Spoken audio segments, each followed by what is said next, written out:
જે નશાનો જે ધંધો છે એ અલગ અલગ ફોર્મમાં થાય છે અને ઘણી વખત આવા પ્રોડક્ટ વેચાણ થાય છે જે સેહત માટે બહુ જ હાનિકારક થઈ શકે છે।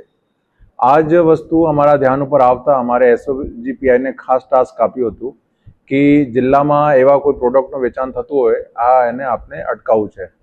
તો એમાં એક બાતમી મળી કે વર્તેજમાં એક દુકાન હતી જય ચામુંડા, જેના ઉપર એક કોલોન વોટર જે પ્રોડક્ટ છે એના વેચાણ જે છે એ લોકો કરતા હતા અને આનો જે વેચાણ છે એમાં ખાસ એક વસ્તુ ધ્યાન રાખવું છે કે એ લારી ગલ્લાઓ, પાનના જે દુકાનો છે અહીંયા કિરાનાની દુકાન ઉપર આનો વેચાણ થતું હતું અને ઘણી વખત જે લોકો એનો દુરુપયોગ કરે છે એમાં એ લોકો જે છે સોડા વોટર, કોકોકોલા એવા ડ્રિંક્સ મિક્સ કરીને એનો યુઝ કરતા હતા।